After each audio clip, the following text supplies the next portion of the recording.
This is the Grow Your Clinic podcast from Clinic Mastery. We help progressive health professionals to lead inspired teams, transform client experiences, and build clinics for good.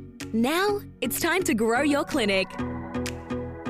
Well, welcome back to another episode of the Grow Your Clinic podcast. I'm your host today, Jack O'Brien. Thank you so much for giving us your attention and sharing a few minutes of your time with us. I'm really excited to welcome another guest onto the show. Today we have Dr. Jonathan Ramachenderan, who is also known as the Healthy GP. Jonathan, welcome to the podcast. How are you today? Yeah, good, Jack. Thanks for having me. It is my pleasure. It's not often we get graced with one of the professionals from the medical world, so we're super humbled to have you as a guest, and I know you got some really interesting insights to share with our audience. Yeah. Before we dive into those, why don't you tell us a little bit about your story, how you ended up in medicine, and what it is that you do now in the medical world? Yeah, thanks, Jack. So I turn 40 next year. It's a big year for me, and I was reflecting on that a little while ago about what it means. But I think my story really begins in kind of year 12, and I didn't do so well in year 12. Like, I think the last couple of years of high school for me were about partying and being in bands and doing the wrong things, smoking the wrong things. And is there a right thing to smoke? Although that's interesting for a palliative care doctor now. Well, in Canberra, I heard that it's going to be legal. So that's pretty good, under 50 grams. Yeah, so I really didn't have a great start. And I think that sort of defining moment for me was realizing that I didn't really want to do what I was doing when I was about 18, 19. And I think that's when I went back to, sometimes when you lose your way, you go back to when you were younger and what you dreamed of when you were a kid. You just have these unlimited dreams. And one of my unlimited dreams was being a doctor. Right. Not because my parents wanted me to be a doctor, but because I really felt I could help people. Really love that. And so that was the start of the journey, going back to uni, getting into uni. Didn't do very well in year 12, so had to start from scratch and get into uni, worked really hard, and I sat GAMSAT, which is this exam to get into med, and went to Sydney. And big catalyst to my life at that point was I met my wife, and she was really, by God's grace, she took an interest in me. And I think a lot of what I did was to impress her, but I think she was really good in centering me. Right. Met the right woman at the right time at the right place. And got into medicine and went to Sydney.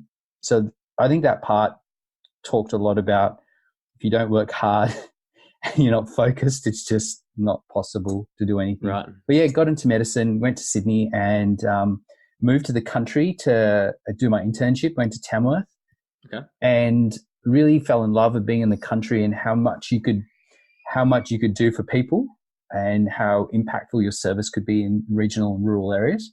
And moved back. Thought I wanted to be an ED doctor, but realized I really wanted to be in critical care, which is like looking after people really sick, but also having that balance of being able to chat to people.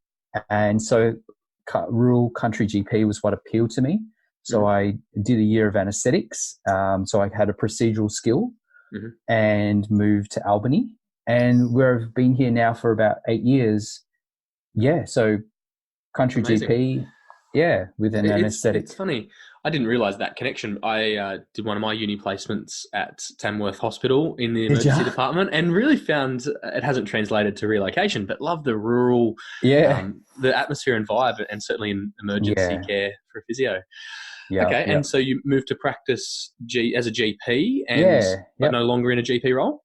Well, so I think I really loved the hospitals, and I think when I went to GP land, I really missed the team. It was a very sort of isolating. I found it isolating being in a room by myself. But also I think what I learned in GP was about trusting your gut. And I started to dread Monday on a Friday. I used to think, oh my gosh, I got to be in GP. And that's when I knew I needed to do something different. I knew that I needed to make a change. And the things that excited me were being in hospital, doing anesthetics. And also what excited me, Tristan White as well.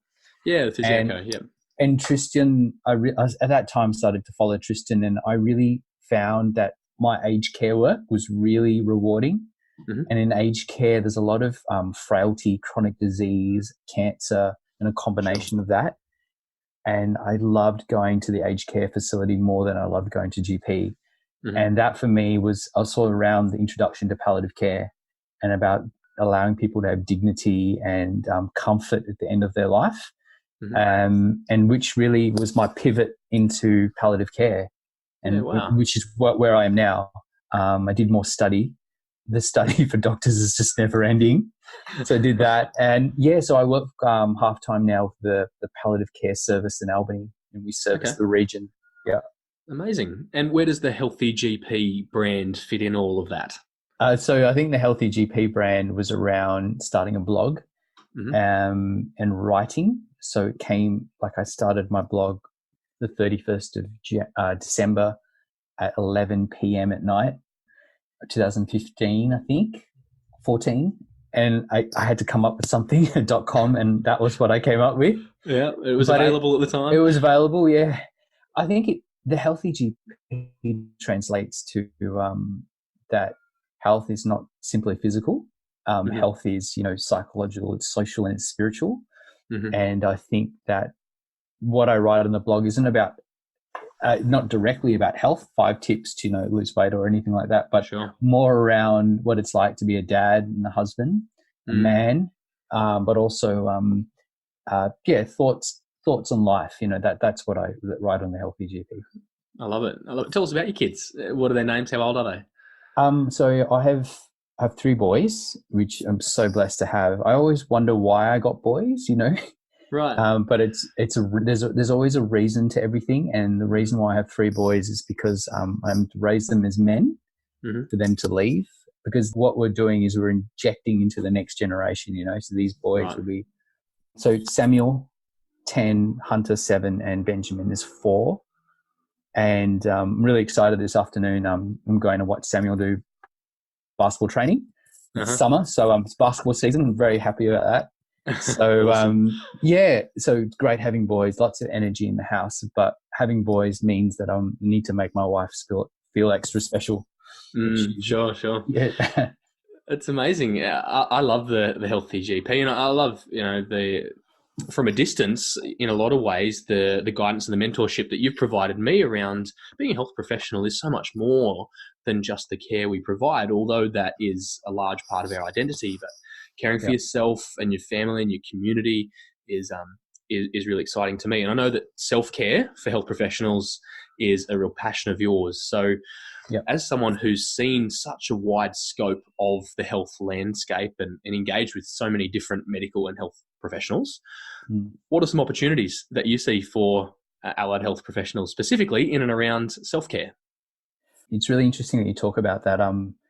So I just presented at the Palliative Care Australia conference a couple of weeks ago on self-care, and the reason why I thought presented that sort of international conference was because I started presenting around here to aged care workers and to palliative care nurses, and people found it very impactful because the message is, I guess it goes back to the story. So I've kind of really, really successfully burnt myself out a couple of times, and I think in the pit of that, there's a blog post on my blog about not wanting to be a doctor anymore.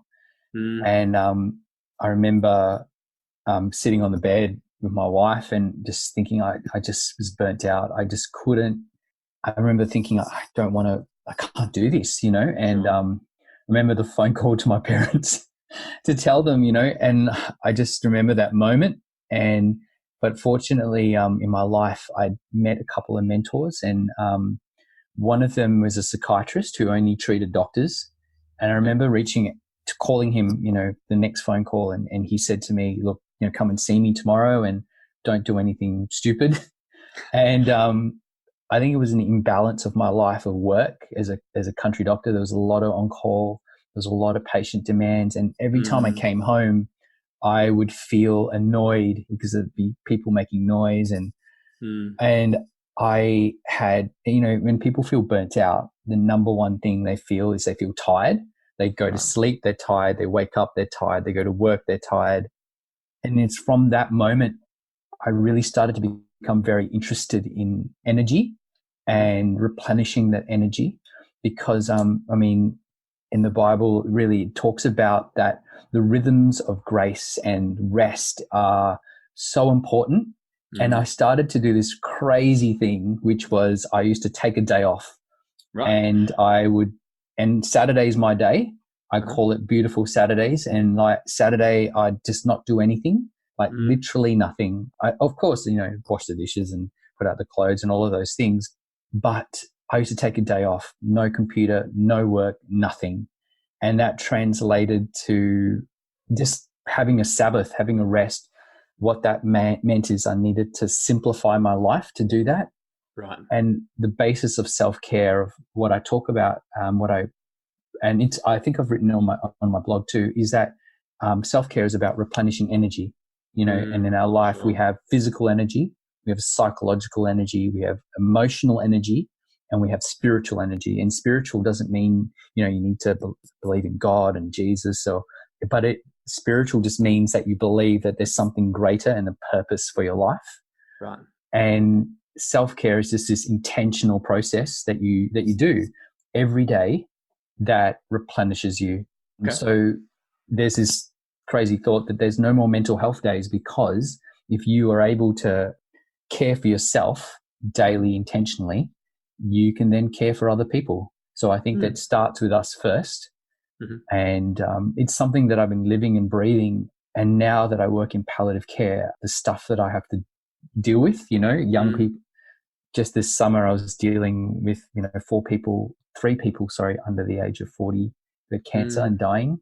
Wow. Kids the same age as mine, working on call.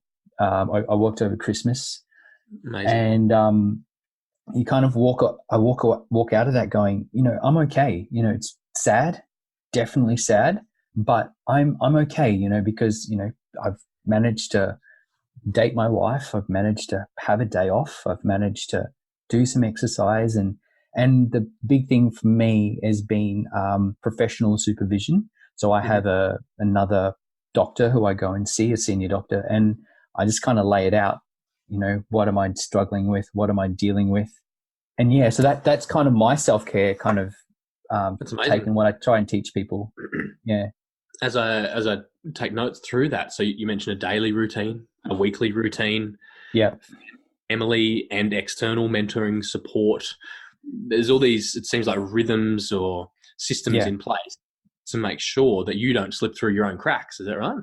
That's right. And in that moment where I sat on the side of the bed and I didn't want to be a doctor anymore, all I had in my toolkit then was exercise.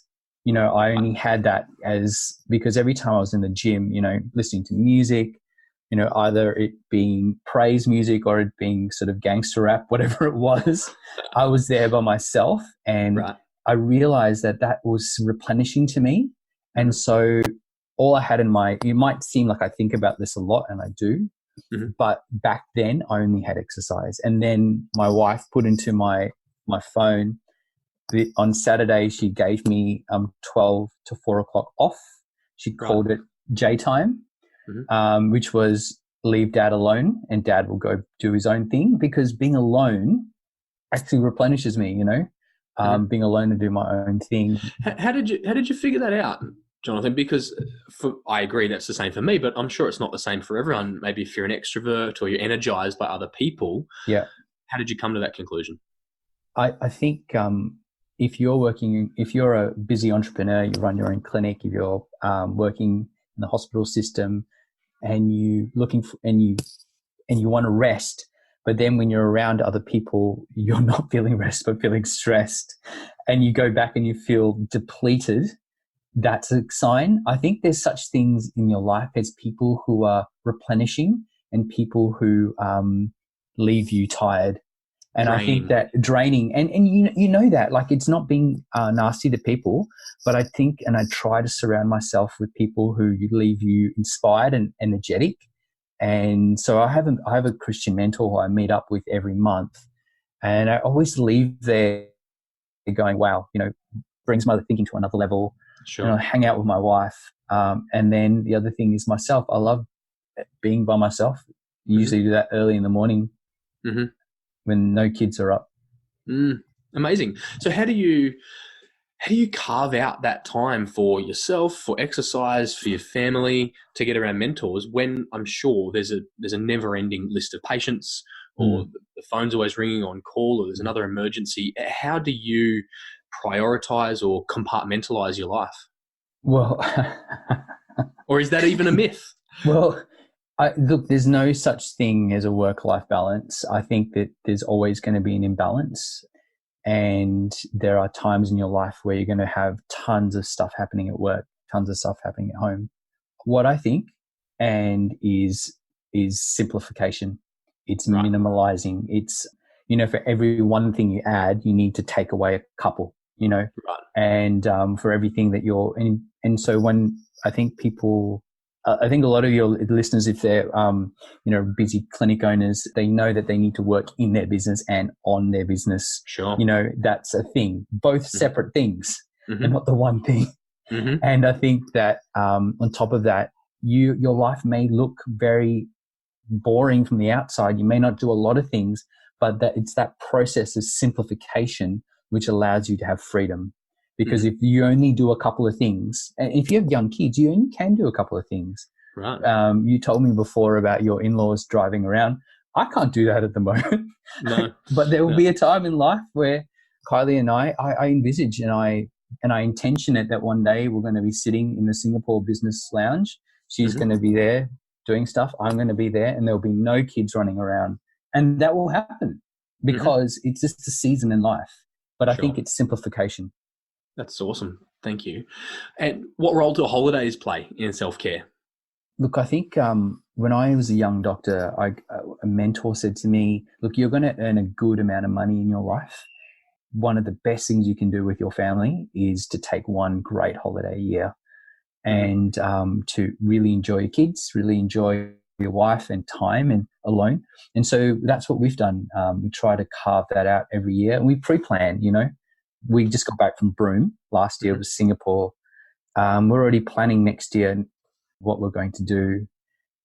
Holidays are really important. And I think, though, as well, having a required day off a week is fantastic. There's a lot of studies and a lot of research to show that rest improves your productivity. Who would have thought? But it's hard sometimes, I think, if you're running a business and you're an entrepreneur, you're on all the time, unless you are drawing boundaries of time where you can recharge and replenish. I think it's a really good point. When you're in a 9 to 5 or a rostered job or whatever that might be, there's very clearly delineated start and finish times, and you're essentially forced to rest. As a business owner, as a clinic owner, it's 24/7, 365 if you let it. If you let it. It's the question of, does your business control you, or are you leading your business? And so I love that you're deliberate and that you're helping people find the things that give them rest. Yeah. If for some it might be walking and hiking, for some it might be reading a book. It's okay as long as it's restful and rejuvenating, right? Yeah. And look, Jack, I think one of the things that's really driven it home to me is it's hard, but I think about death a lot because I'm around it. You are. And but it's the biggest reality check in the world for me, that if I have this reminder that comes up at 10:30 every morning that says cultivate a sense of impatience about the things you want to do in your life. That impatience isn't impatient like it's, but it's about saying yes. If you want to do something, you crack on and you do it, because my daily job is working with people who are dying, and people from cancer, from, end stage organ failure, frailty. And I think that this idea of running around and trying to, whatever it is you're trying to do, comes to a grinding halt when something happens, and I think that the things that are really important in life, I see at the end of life. Right. And they are always, the people you have around you and the things and the memories and experiences that you had. And I think that helps drive my self-care aspects, that I need to put a stop because I want to be around for the boys, and I need to be there for Kylie because I want to cultivate something beautiful, because the people that gather around you when you're dying, because some people die early, some people, they're the people that really shows a life well lived, for me. Right. Sure. It's true riches, right? It is. That's what it is. Yeah. So that's I think, amazing. Thank you so much for sharing. And I'm sure we could talk for hours. So many fascinating insights. We've only just scratched the surface. We'd love to have you back on as a guest at another time. But in the meantime, if people want to check out your blog or follow you personally on social media, how do they do both of those things? So if you want to, my Instagram handle is The Healthy GP, and my blog is www.thehealthygp.com. And it's a perennial thing, but I will write more. I've got tons of drafts, but I haven't put up anything. But that's how people can follow me.